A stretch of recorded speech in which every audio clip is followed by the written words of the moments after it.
دم بدم گے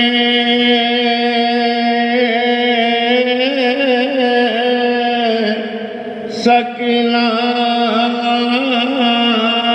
کتھا بیان کیسا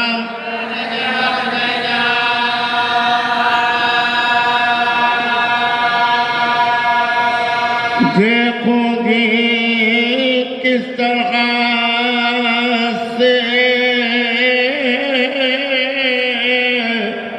بھلا شکل آسمان آئے گئے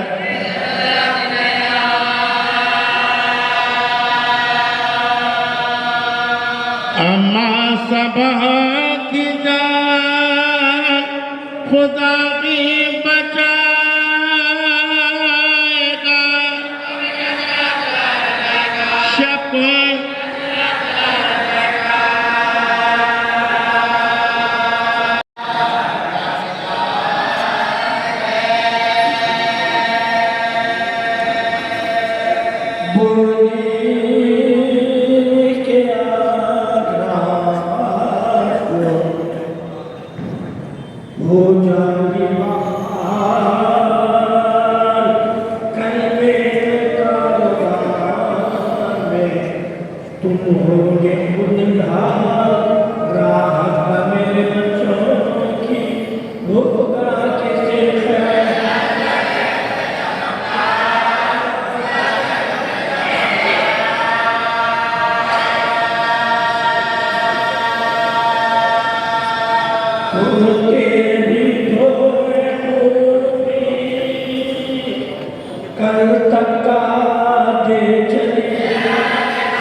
مرضی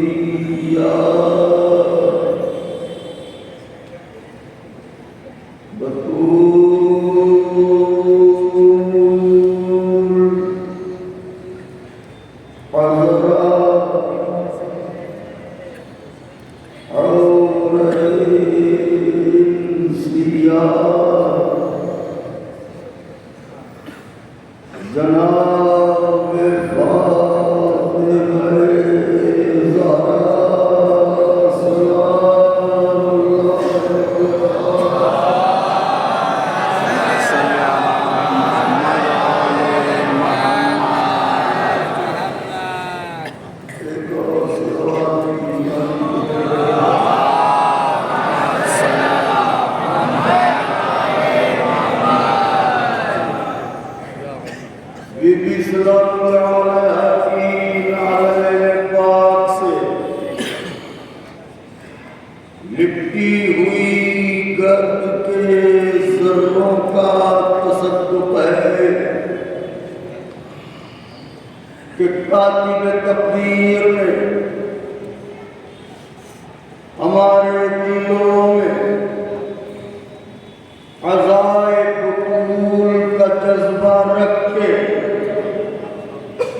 ہمیں اس بات کی دلیل کا شرف دیا کہ ہم حق پرست ہیں، باطل پرست نہیں ہیں۔ سبحان اللہ سبحان اس کا لاکھ لاکھ شکر ہے کہ اس نے ہماری آنکھوں کے صدف کو آنسوؤں کے موتی عطا کر کے محشر کی بھیڑ میں جب ساری دنیا کنگال کھڑی ہوگی ہمیں مالا مال فرمایا۔ اور اب پھر فکرہ شہزادی سلام اللہ علیہ کے مہمانوں کے حضور نظر کرتا ہوں، اس کا لاکھ لاکھ شکر ہے کہ اس نے ہمارے دلوں کو غدیر کی مٹی سے اور ہماری آنکھوں کو کربلا کی مٹی سے خمیر کیا،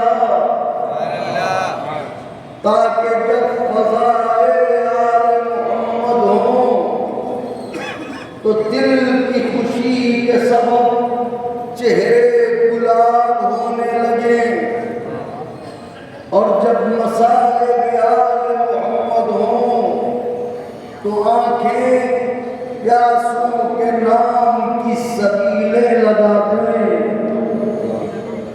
یہ وہ احسانات عظیم ہیں کہ اگر عمر جناب نوح میسر ہو کہ سلام ہو ان پر اور ایک سجدہ شکر میں زندگی بسر ہو تو زندگی تمام ہو جائے گی، حق شکر ادا نہ ہوگا۔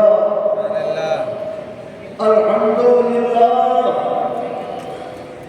مظلومہ بی بی کی برپا ہونے والی یہ قدیم مجالس اپنے دیرینہ تسب و احتشام کے ساتھ اس بار بھی خانوادہ رسالت کو پرسا دینے کے لیے برپا ہو رہی ہیں۔ یہ ہماری سعادت ہے کہ آپ جیسے سننے والوں کے درمیان ہماری شکستہ لفظیں اور ہمارے بکھرے ہوئے خیالات آئیں گے۔ البتہ یہ یقین ہے کہ ہمیشہ کی طرح ضرور دعاؤں سے نوازیں گے، کیونکہ یہ عہد دعا ہے، یہ عہد فریاد ہے، یہ عہد مناجات ہے، یہ عہد خدا کی بارگاہ میں لو لگانے کا عہد ہے۔ توجہ رکھیے گا، دنیا ظلم و جور سے بھری جا رہی ہے، اس لیے آج کی پہلی مجلس میں مظلومہ بی بی کی خوشنودی حاصل کرنے کے لیے میں نے سوچا کہ عنوان دعا ان کے اس بیٹے کا ذکر کریں کہ جو پیدا ہوا کسی اور کے بطن سے کہلاتا ہے زہرا کا بیٹا. یعنی علمدار کربلا تشنہ کاموں کی آس علی مرتضیٰ کی شیر دل بیٹی کا اعتبار حسین مظلوم جو رسولوں کا بھروسہ اس حسین کا بھروسہ لشکر خدا کا علمدار جرار یعنی عباس دلاور کہ چند لمحے اس وفاؤں کے پروردگار کا ذکر کروں گا تاکہ شکستہ پہلوؤں والی بیوی راضی ہو کے ہماری زبان کی جھولی میں اپنی گرد نالین جھاڑ دے اور ہم چاہنے والوں کی خدمت کر سکیں. تو حکم خدا قرآن مجید میں ہے کہ بسم اللہ الرحمن الرحیم ادعونی استجب لکم. قبلہ سروش بھائی اے میرے بندے مجھ سے دعا کر، اے میرے بندے مجھ سے فریاد کر، اے میرے بندے مجھ سے مناجات کر، اے میرے بندے میری بارگاہ میں آ، میری جناب میں آ، میری سرکار میں آ، میرے حضور میں آ فریاد کر، آ مناجات کر، آ التجا کر، آ حرف دعا لا. میں تیرا خالق ہوں، مجھے بتا تو کن الجھنوں میں ہے، کن مصیبتوں میں ہے، کن پریشانیوں میں ہے. آ تو صحیح، میں تیری دعاؤں کو قبول کروں گا، میں تیری دعاؤں کو مستجاب کروں گا. سن، میرے اپنے وقت کے اعتبار سے نہیں کہ میرا تو کوئی وقت ہی نہیں، میں خالق وقت ہوں. واہ واہ سبحان اللہ. وقت تو میرے خاص بندوں کا غلام ہے.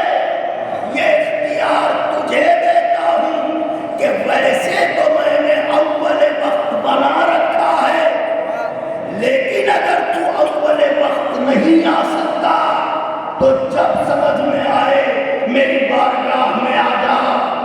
دن ہو آ جا، رات ہو آ جا، دوپہر ہو آ جا، شام ہو آ جا. کیوں؟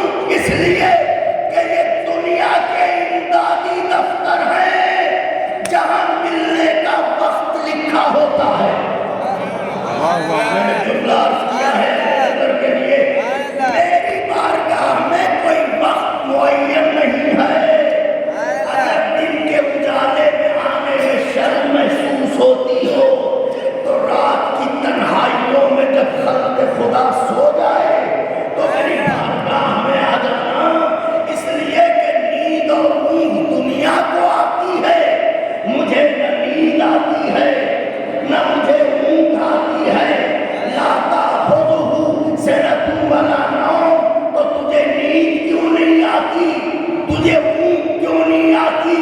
مولائیوں سے مخاطب ہوں، معبود تجھے نیند کیوں نہیں آتی، تجھے اونگ کیوں نہیں آتی؟ اگر نہیں جواب آئے ایک سبب یہ بھی ہے کہ میں علی کا خدا ہوں. میں علی کا خدا ہوں. تو جس کا علی بندہ ہو کے تمام عمر میں فقط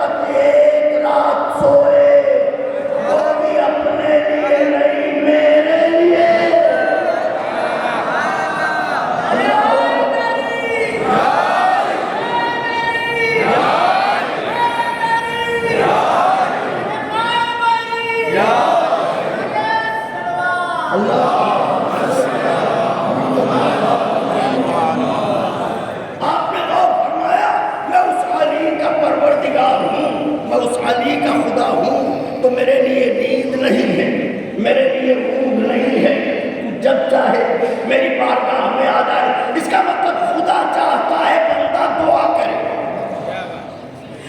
اب آغاز کائنات سے لے کے اب تک ازادہ تاریخ کاروان بشریت ہو یا مخلوقات عالم، امیر ہو یا غریب، عطا کرنے والا ہو یا حاصل کرنے والا، بانٹنے والا ہو یا سمیٹنے والا، رعایا ہو یا سلطان ہو، فقیر ہو یا بادشاہ ہو، بشریت کی ان طویل صفوں میں ایسا کوئی نہیں ہے جو یہ کہہ دے کہ مجھے تو ضرورت دعا نہیں ہے۔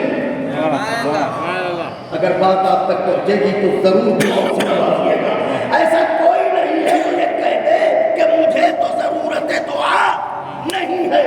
ضرورت دعا ہر کسی کو ہے، چاہے امیر ہو، چاہے غریب ہو، چاہے رعایا ہو، چاہے سلطان ہو، چاہے فقیر ہو، چاہے دینے والا ہو، چاہے بچے ہوں، چاہے جوان ہوں، چاہے بوڑھے ہوں۔ دعا وہ شے ہے کہ جس کی ضرورت سب کو ہے، اور خاص طور سے مومن کو، کیونکہ پیغمبر نے فرمایا ہے الدعاء سلاح المومن، دعا مومن کا اسلحہ ہے۔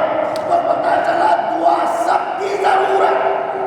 اب جناب آدم سے لے کے آج تک دعائیں مانگنے والوں کی طویل صفوں میں سب ایک جیسے نہیں ہے، بلکہ ان میں مدارج ہیں۔ بات آغاز، ان میں مدارج ہیں، کم سے کم 3 گروہ ہیں اور ان کے درجے الگ الگ۔ پہلا گروہ ہے امتوں کا، جو سب سے بڑا گروہ، اس گروہ کا کام ہے فقط دعا مانگنا۔ یہ جو گروہ امت ہے، اس کا کام ہے فقط دعا مانگنا۔ یہ بڑا طبقہ ہے۔ ایک چھوٹا سا طبقہ ہے، اس کا کام یہ ہے کہ وہ کبھی دعائیں مانگے، کبھی دعائیں قبول کرے۔ اس جملے کی داد چاہتا تھا مگر کوئی بات نہیں۔ یہ جو دوسرا گروہ ہے چھوٹا سا، اس کے 2 کام ہیں۔ اسے کبھی دعا مانگنا ہے اور کبھی دعا قبول کرنا ہے۔ تو بڑے گروہ کا کام ہے صرف دعا مانگنا۔ اس طبقے کے 2 کام، کبھی مانگنا، کبھی قبول کرنا۔ تو پھر یہ گروہ مانگتا کب ہے، قبول کب کرتا ہے؟ جب ان کے دروازے پر ہم جیسے فقیر دامن پھیلا کے کھڑے ہیں تو یہ دعائیں قبول کرتے ہیں، لیکن جب انہیں عباس کی ضرورت ہو تو یہ دعا مانگتے ہیں۔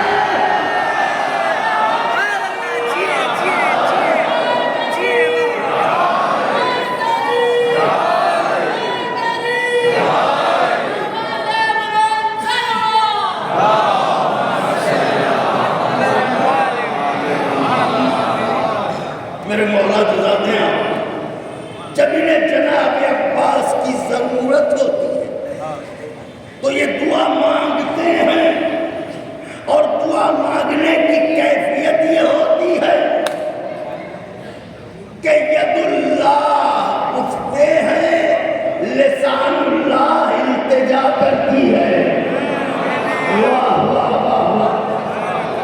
اور اب شعراء ذوی احترام اور علماء کرام سے دعاؤں کی خاصداری کے لیے فقرہ کہہ رہا ہوں۔ جب ید اللہ اٹھتے ہیں، لسان اللہ التجا کرتی ہے، تب لطف اللہ ہوتا ہے اور عباس ملتا ہے۔ تو جب ہم جیسے لوگ ان کی بارگاہ میں دامن پسار کے آتے ہیں تو یہ ہماری دعاؤں کو قبول کرتے ہیں، لیکن جب خود انہیں عباس دلاور کی ضرورت ہو تو یہ دعا مانگتے ہیں۔ اب یہ دو گروہ ہو گئے، ایک گروہ کون سا جو صرف دعا مانگے گا، دوسرا گروہ وہ جو کبھی مانگے گا کبھی قبول کرے گا، ایک تیسرا گروہ ہے وہ ہے رسولوں کا گروہ، نبیوں کا گروہ۔ اب اس گروہ سے مانگنے والے اور عطا کرنے والے گروہ کا رشتہ یہ ہے کہ جب رسولوں کا گروہ دعا مانگتا ہے تو یہ گروہ ان کی دعاؤں میں وسیلے کا کام کرتا ہے۔ دعا مومنین حیدرآباد میرے مولا آپ کو جزا دے۔ لہذا آدم کی توبہ پنجتن کے وسیلے سے قبول ہوگی، نوح کا سفینہ پنجتن کے وسیلے سے پار لگے گا، ابراہیم پنجتن کے وسیلے سے نارے نمرودی سے بچیں گے، موسیٰ پنجتن کے وسیلے سے دریائے نیل سے پار ہوں گے۔ تو دعائیں مانگنے والوں کے یہ تین گروہ، ایک گروہ کا کام ہے مانگنا، دوسرا گروہ جو کبھی مانگے گا کبھی عطا کرے گا، مجھے فضائل کی منزلوں تک آنا ہے، اور تیسرا گروہ وہ ہے کہ جب وہ دعا مانگے گا تو اس گروہ کو بطور وسیلہ درمیان میں لائے۔ اب عباس کو مانگا، اس نے جو دعائیں قبول کرنے والا ہے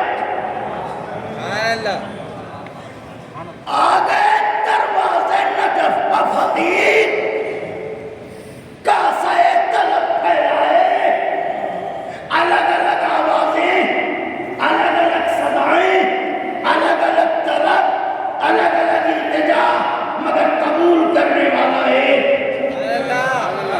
یعنی سر چاہیے لے جاؤ، گھر چاہیے لے جاؤ، مال چاہیے لے جاؤ، اولاد چاہیے لے جاؤ، عزتوں کی خیرات چاہیے لے جاؤ، شہرتوں کی زکات چاہیے لے جاؤ، پروانہ نجات چاہیے لے جاؤ۔ تو ایک بھیڑ لگی ہے دروازہ نجف پر تاکہ یہ دعاؤں کو قبول کرے، اور اب جب انہیں عباس کی ضرورت ہے تو پھر کیفیت یہ ہے کہ ایسا علی اپنے ہاتھوں کو بلند کر کے خدا سے مانگ رہا ہے۔ اب میرا ایک سوال ہے، کیا ایسا علی جس کے لیے آفتاب دکن نے کہا تھا، کیا ایسا بندہ کہ جسے لم یزلی کہتے ہیں، اب تو معبود کے رشتے کو علی کہتے ہیں؟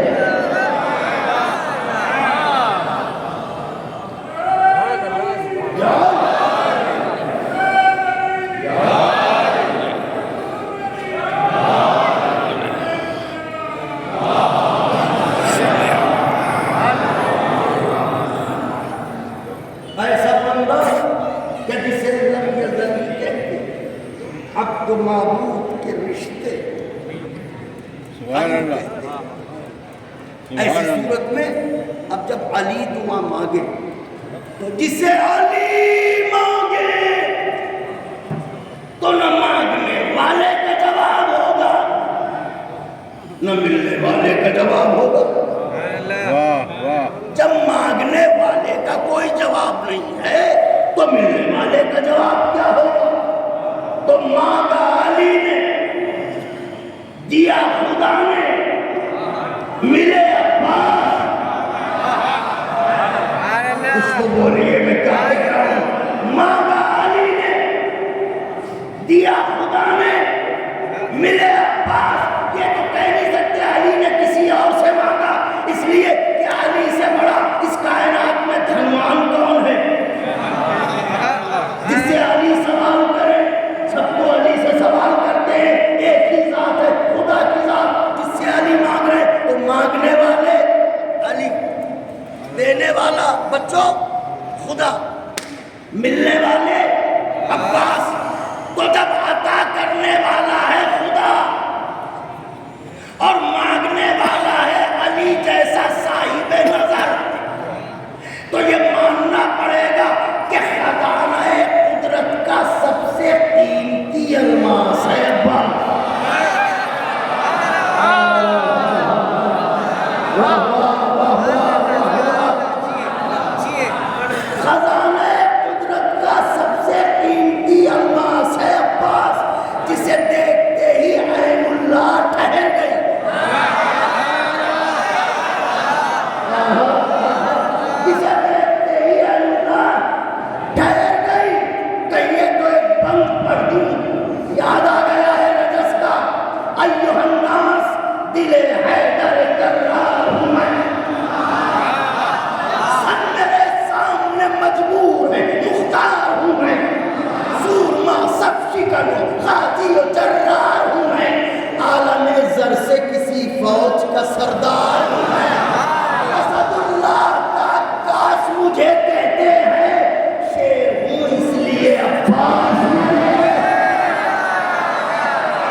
موتی ہے محترم سروش بھائی، طویل سفر ہے آپ کا مولا کی مداحی میں، جو بھی موتی ہے وہ سچا ہے، کھرا ہے، لیکن جو بھی موتی ہے وہ سچا ہے، کھرا ہے، لیکن کوئی موسیٰ کوئی ہارون وفا ہے، لیکن ویسی لیکن میں سب کچھ چھپا ہوا ہے۔ مولا عباس اپنا تعارف فرما رہے ہیں، کہہ رہے ہیں آرزو ہے تو کوئی حرف دعا ہے، لیکن جو بھی موتی ہے وہ سچا ہے، کھرا ہے، لیکن کوئی موسیٰ کوئی ہارون وفا ہے، لیکن کنز معبود نگینوں سے بھرا ہے، لیکن کنز معبود نگینوں سے بھرا ہے، لیکن کل ایمان امام ازلی نے مانگا، میں اکیلا ہوں جسے رب سے آنے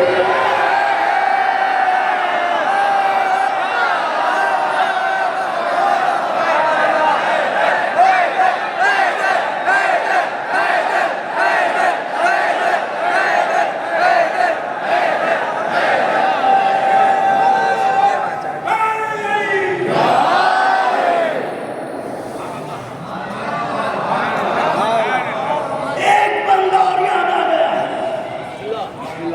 میں اکیلا ہوں جسے رب سے علی نے مانگا، الغرض بحر مناجات اٹھے دست خدا، کیا بات ہے، ید اللہ، کیا بات ہے، الغرض بحر مناجات اٹھے دست خدا، سج گئی بولتے قرآن کے ہونٹوں پر دعا،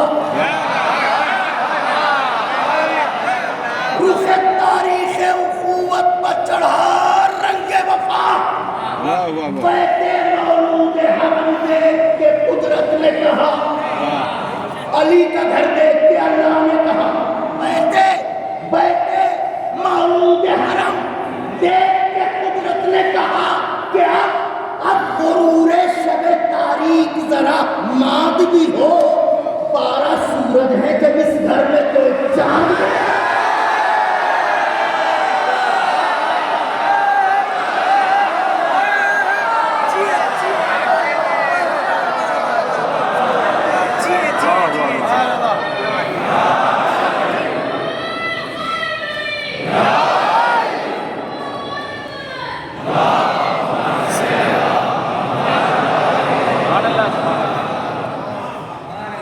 میری آقا ذاتی آپ کی جھولیاں بھر کے مجلس سے واپس کریں، کیونکہ یہ لٹتے ہیں، البتہ لٹنے والوں کو بساتے ہیں، یہ ان کا خاصہ ہے۔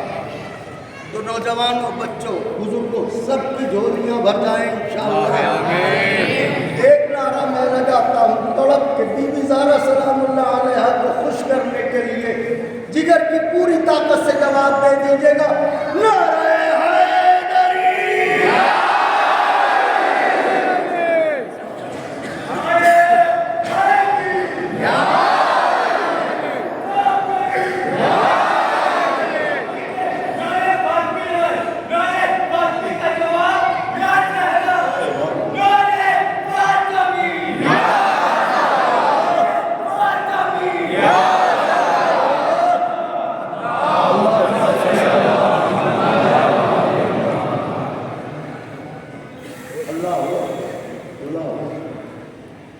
طویل کلام ہے، انشاءاللہ پھر کبھی مجالس میں اشعار پڑھانے ہوں عام طور سے، لیکن آپ حضرات کی محبت ہے، ہمیشہ سے آپ حضرات نے ہمیں نوازا، ہم اس قابل نہ تھے، مگر آپ نے اپنی محبتوں سے ہمیں سرفراز فرمایا، آپ کی دعاؤں میں ہم ہمیشہ رہے۔ آج بھی بڑی امیدیں لے کے اس مقدس بارگاہ اور کہیے تو خطرہ سر کر دوں، کل لمحے پر کے لیے اترنے والی اور ہمیشہ کے لیے آباد بارگاہ، واہ واہ، اس بارگاہ میں حاضر ہیں۔ کیا تقدیر کی بات ہے، زہرا کے عزا خانے میں زہرا کا ماں، تو علی نے مانگا ہے عباس دلاور۔ اب جب مانگنے والا علی ہو، سوال کرنے والا علی ہو، علی اسے کہتے ہیں جو عطا کرتا ہے، علی جھولیاں بھرتا ہے، لیکن کیسا الماس ہے یہ عباس، کیسا قیمتی ہیرا ہے یہ کہ جسے علی مانگ رہے ہیں۔ اور شخصیت کا عالم یہ ہے کہ آ رہے ہیں بطن ام البنین سے، اور حسن و حسین کے ہوتے ہوئے زہرا کہہ رہی ہیں بیٹا میرا ہے۔ خدا کی قسم اگر اس کا سرور محسوس کریں اور بی بی کا یہ فرمان دلوں پر وارد ہو جائے تو محترم سروش بھائی اگر اجازت دیں تو ایک شاعرانہ جملہ کہوں، اور وہ جملہ یہ ہے کہ جناب عباس کی حیات طیبہ کے سارے قصیدے جو شمار ہو ہی نہیں سکتے، وہ سارے قصیدے ایک طرف، زہرا کا اپنا بیٹا کہنا ایک طرف۔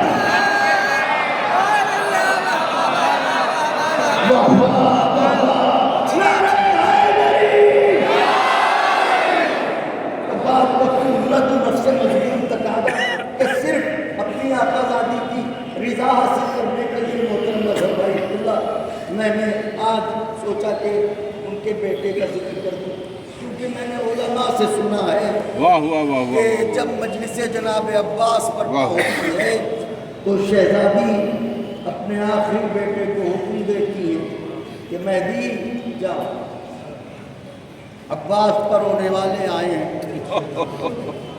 تو سنو اس وقت تک مجلس سے واپس نہ آنا جب تک ان کی عادتیں پوری نہ کر دینا۔ تو بطور برکت کلام، ورنہ میں کیا میری اوقات کیا، ان کا ذکر عباس کریں زینب سنیں، یہ حق ہے۔ آیا آیا آیا کتنا بڑا جملہ ہے۔ ان کا ذکر حسین کریں اور زینب سنیں، یہ معیار ذکر عباس۔ تو اب عباس کو جب علی نے مانگا تو کچھ تو ہے عظمت عباس، کون سمجھے، کیسے سمجھے؟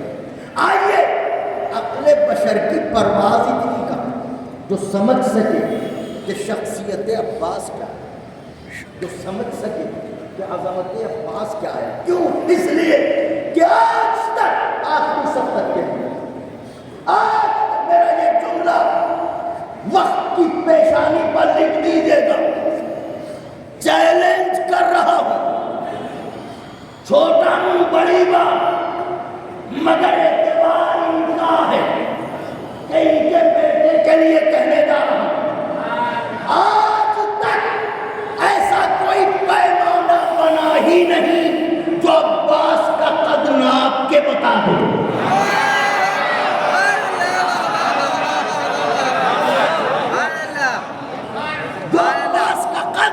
ناپ کے بتا دے تو عباس کو علی نے مانگا ہے۔ اب عباس کیا ہے؟ آئیے عقل بشر جہاں تک کام کرتی ہے میں سمجھانے کی کوشش کر رہا ہوں۔ یاد رکھ، جب سے یہ دنیا سمجھتی ہے جناب آدم سے لے کے آج تک اس کائنات میں، نوجوانوں دیکھے بیٹھے چھوٹے بڑے منصب، بچوں بات واضح ہو رہی ہے نا، چھوٹے بڑے منصب ہمیشہ رہے۔ جیسے چھوٹا گاؤں ہے تو وہاں پردھانی کا منصب، بڑا علاقہ ہے اس سے چیئرمینی کا منصب، اس سے بڑا علاقہ ہے ایم ایل اے ہوگا، اس سے بڑا علاقہ ہے ایم پی ہوگا، صوبائی اقتدار ہے سی ایم ہوگا، ملکی اقتدار ہے پی ایم ہوگا۔ مذہبی کائنات میں آ جائیے، 1000 لوگوں کی ایک انجمن ہے، انجمن گریا، انجمن ماتم، انجمن عزائے حسین، اس میں بھی کوئی صدر ہوگا، کوئی سیکریٹری ہوگا، کوئی صاحب بیاض ہوگا، کوئی بستہ بردار ہوگا، تو منصب۔ لیکن اب میرا ایک سوال ہے کہ آغاز کائنات سے لے کے اب تک مسلسل اس دنیا میں چھوٹے بڑے سارے منصب رہے اور ہیں، لیکن سارے منصبوں کا تعلق انسانوں سے ہے، ان میں کوئی منصب جانور کے لیے نہیں ہے۔ واہ واہ اگر آپ متوجہ ہوئے تو میں نفس مضمون نظر کر دوں، واہ، لیکن واہ۔ دعاؤں کا وعدہ کیجیے، دست ادب جو اپنے بڑوں سے دعائیں چاہوں گا، نوجوانوں سے توجہ چاہوں گا۔ اگر برق دل پر بات ثبت ہو جائے اور صحن جان میں بات اتر جائے تو بازوؤں کو تکلف کے دھاگوں سے آزاد کیجیے گا اور اس کے بیٹے کے لیے ہاتھوں کو ضرور بلند کیجیے گا جسے نبی نے اپنے ہاتھوں پر اٹھایا۔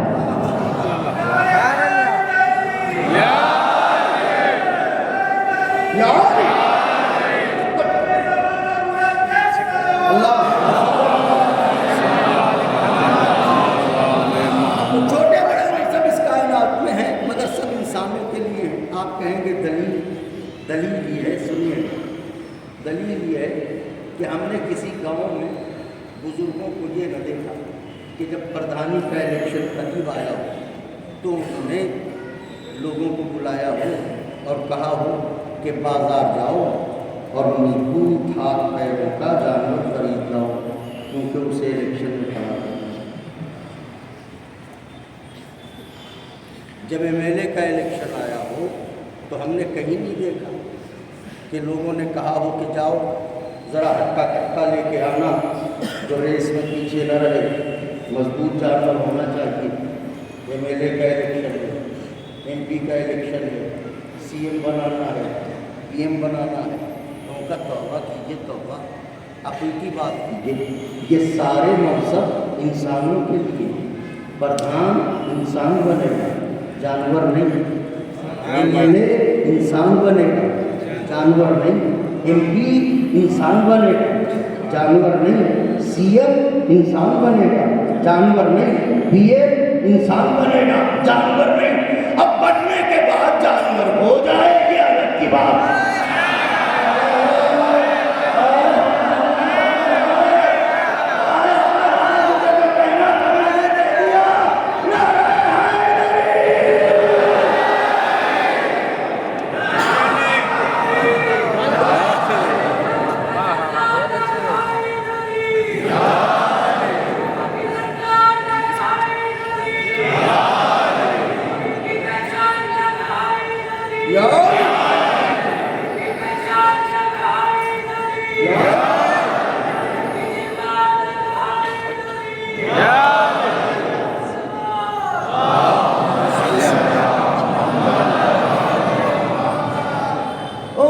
ہر منصب ہے انسان کے لیے، تو جتنے منصب ہیں یہ بات طے ہو گئی کہ وہ منصب ہیں انسان کے لیے۔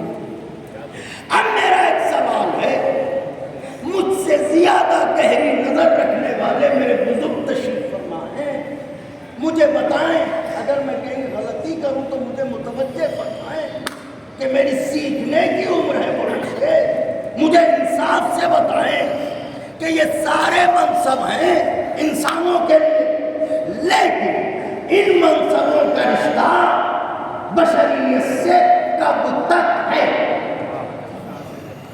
واہ واہ، وہ مدت بتائیے کب تک ہے؟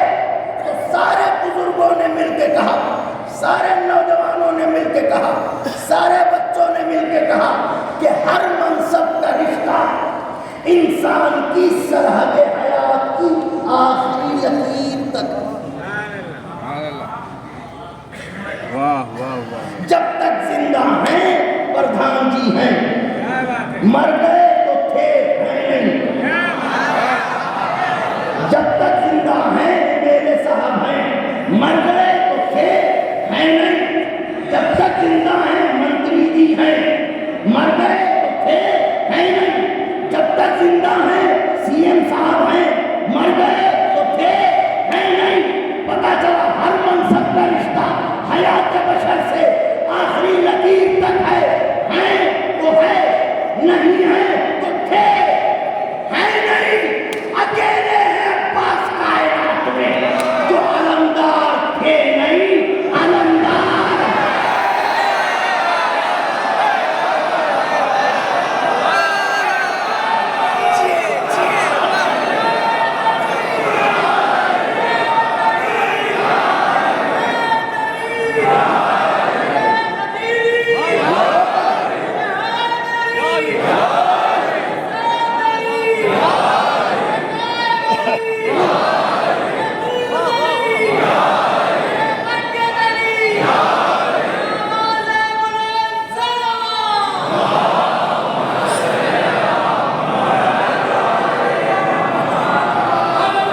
اتفاق ہے کہ یہ نام حضرت کے اسی لقب سے آتا ہے آئے آئے آئے آئے جس کا ذکر مولا نے خیبر میں کیا تھا.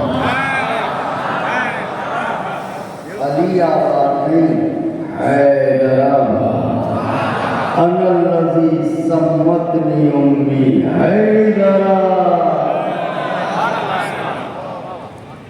تو جب حضرت کا نام آئے تو جیسے خوش ہو، بالکل خوش ہو جاتی ہے ایسے کہ بس کیا بتاؤں میں. ایک شخص تھا جو رسول اللہ کے حضور آیا. ایک الگ کی بات ہے جو عرض کیے دیتا ہوں بچوں کے لیے. تو میاں بیوی دونوں کا رنگ صاف تھا، لیکن بچہ جو ہے وہ بالکل مختلف رنگ کا تھا. تو لوگوں نے طنز کرنا شروع کیا کہ بھائی ماں بھی ایسی ہے اور بھی ایسی، تو کوئی کیا ہے. تو تھا ہی بنی ہاشم کے علاوہ سارے عربی ہیں.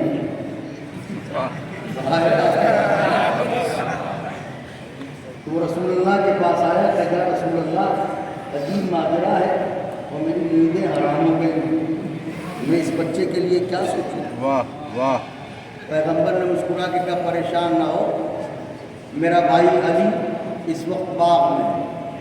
جب تو جائے گا تو اس کے ہاتھوں میں بیلچا ہوگا اور وہ محنت کر رہا ہوگا. بچے کی نظر اس پر پڑتے ہی اگر بچہ اس کی طرف چلا کے دوڑنا چاہے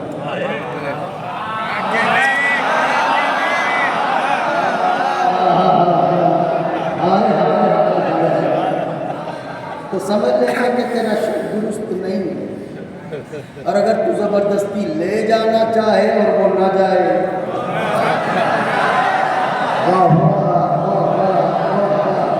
اب آپ سمجھے یہ فرش اضافہ ماں کی طہارت ہے جو کھینچے لاتی ہے.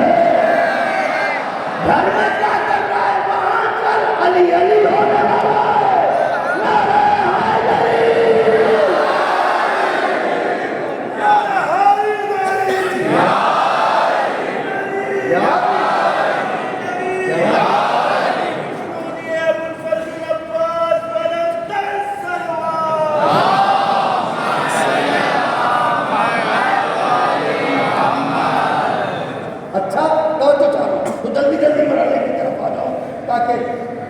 معافی ضمیر آپ تک منتقل کر سکیں. تو عباس علمدار تھے نہیں بچوں، علمدار اس دے دو زمانے کو. عباس علمدار تھے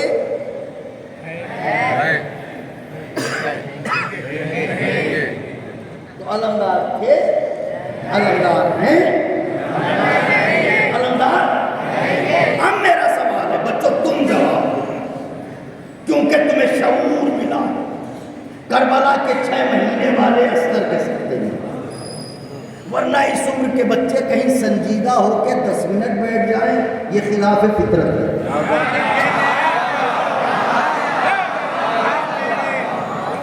اتنے میں ایک دوسرے سے ہنسی مذاق اور لڑائی جھگڑا اور دوڑ بھاگ ہوتی رہتی ہے، مگر جانے کیا ہے فرش اضافہ جو فطرتوں کو بدل دے، اسے مجلس حسین کہتے ہیں. اب بچوں تم بتاؤ، نوجوان میری طرف دیکھیے. عباس علمدار تھے، عباس علمدار ہیں، عباس علمدار. اب مجھے بتائیے، بلال اعظم ایک ادنا سا ذاکر، مولا کے تمام ذاکروں میں سب سے حقیقی، سب سے ادنا ذاکر میں، اور مولا کے تمام مداحوں میں سب سے ادنا اور سب سے حقیر مداح میں. اب انصاف سے بتائیے کہ اگر میرا ہی نام ہر ذہن میں ہو تو یہ تو حیرتناک ہے. میں ایک سوال کرنا چاہتا ہوں، عباس علمدار تھے، رہیں گے، تو کیا تاریخ علمداری اسلام میں اپنے بزرگوں سے یہاں دعائیں چاہوں گا، توجہ کریں. کیا تاریخ علمداری اسلام میں اکیلا نام عباس کا ہے؟ کہا نہیں.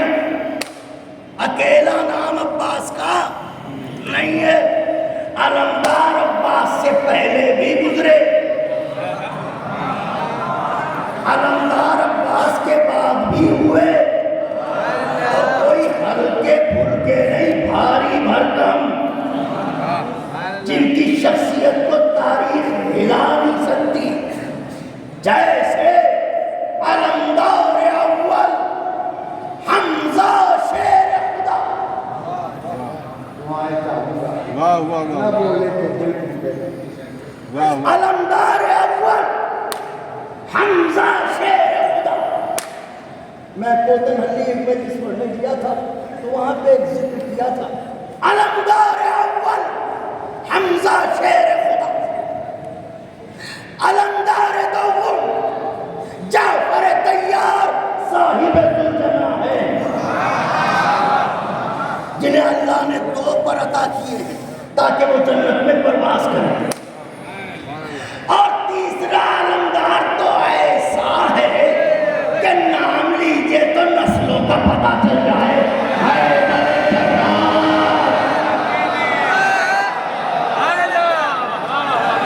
خیبر میں علم کسے ملا؟ واہ واہ واہ واہ واہ. لا أطيعن الراية غدا رجلا كرارا غير فرار يحب الله ورسوله ويحبه الله ورسوله. کل علم اسے دوں گا جو مرد ہوگا، مرد ہوگا، مرد ہوگا.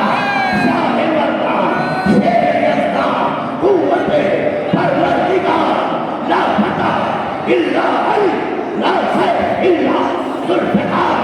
کل علم اسے دوں گا جو مرد ہوگا، کرار ہوگا، غیر فرار ہوگا اور بڑھ کے حملے کرتا ہوگا.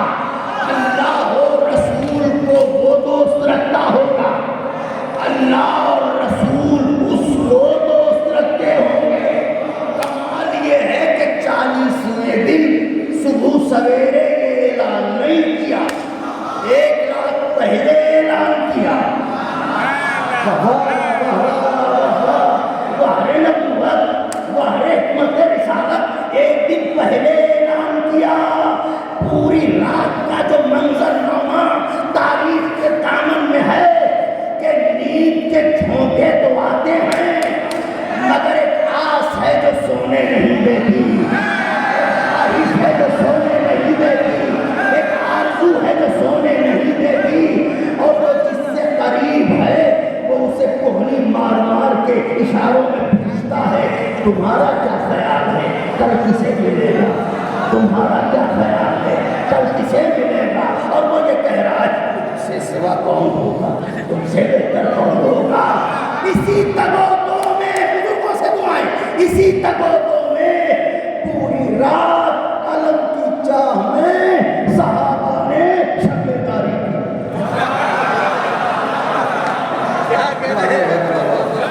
اللہ کی یاد. چھوٹے بڑے قدر قدر سمجھ، ہر عمر کے ہیں، ہر سن کے ہیں، ہر قد کے ہیں،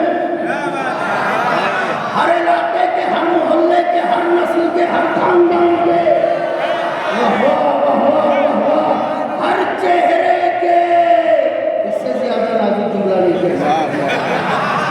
ہر چہرے کے. مگر پوری رات ایک بے چینی، کسے ملے گا، کسے ملے گا، کسے ملے گا. لوگ کہتے ہیں جاگ کے پوری رات گزاری مگر ہائے سویرے.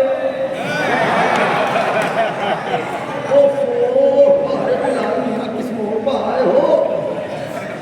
جاگ کے پوری رات گزاری مگر ہائے سویرا.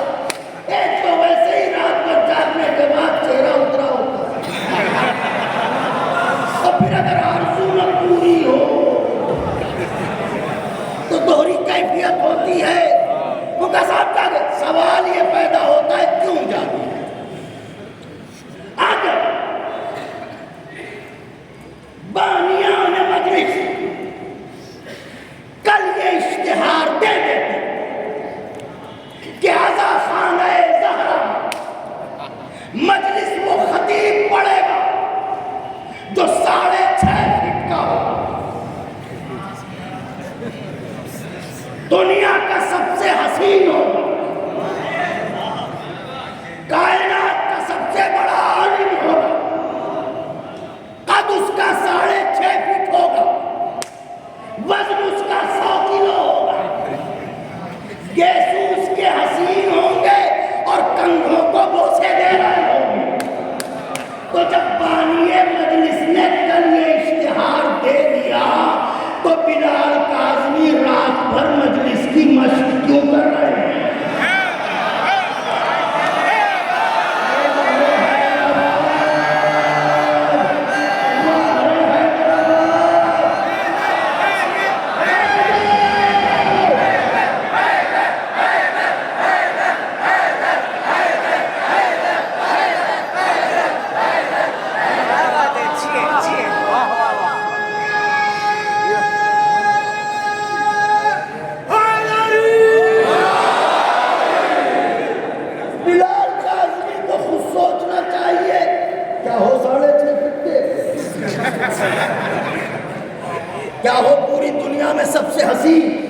کیا ہو گئے سنو والے؟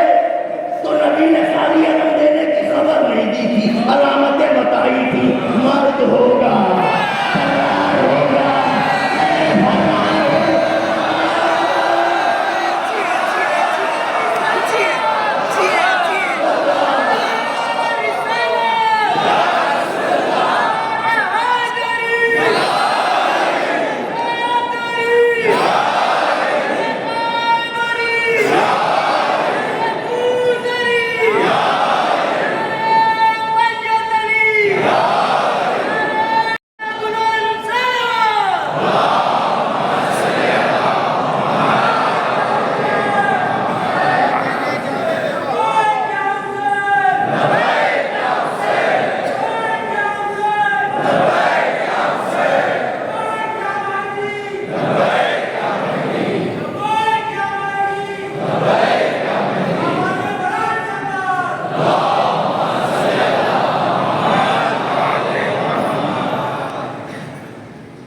اچھا تو علمدار اکیلے عباس نہیں،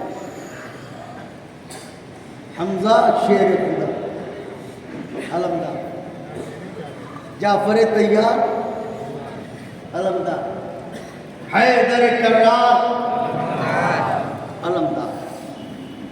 اب جملہ آپ کے سپرد ہے، آپ چاہیں مجھے نوازیں چاہیں نہ نوازیں، آپ کا حق ہے، میں تو آپ کا مہمان ہوں، آپ کے حضور آتا ہوں۔ حمزہ شیر خدا علمدار، جعفر طیار حیدر کرار،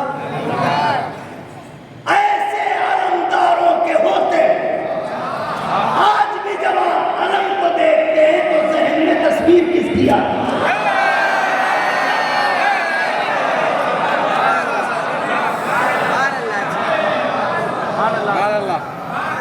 ذہن میں تصویر کس کی ابھرتی ہے؟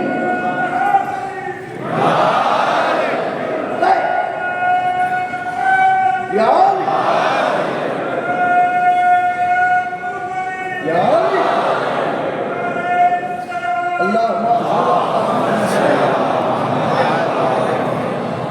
ذہن میں تصور کس کا آتا ہے؟ ایک انعام عباس، عباس کیسا لگ رہا ہے کہ یہ مل گئے عباس، زور سے کہیے عباس، اتنی زور سے کہیے کہ ام البنین سن لیں، عباس، عباس، عباس، عباس، عباس۔ علمدار بہت ہیں مگر علم کو دیکھتے ہی ذہن میں خیال آتا ہے عباس کا، ذہن میں تصویر ابھرتی ہے عباس کی۔ وجہ کیا ہے تو میں نے کتابوں میں تو نہیں پڑھا، لیکن تاریخوں کو پڑھ پڑھ کے میں ایک نتیجے تک پہنچا کہ شاید اس کی وجہ یہ ہے کہ حمزہ شیر خدا علمدار ہے، جعفر طیار علمدار ہیں، حیدر کرار علمدار ہیں، لیکن ان میں اور عباس میں ایک فرق ہے، حمزہ نے علم اٹھایا مگر ہاتھوں کے ہوتے ہوئے۔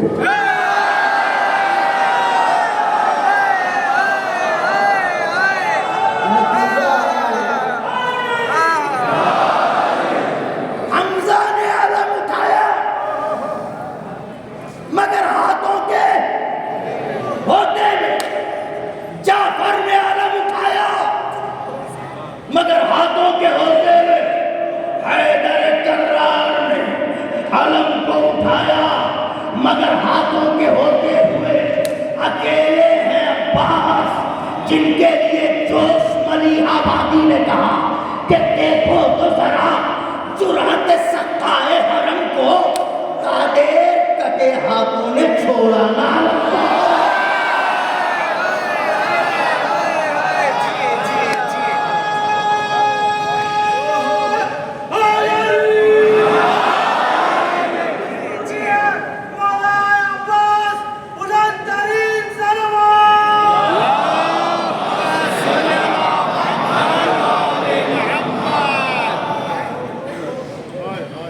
دیکھو تو ذرا جرأت سقائے حرم کو،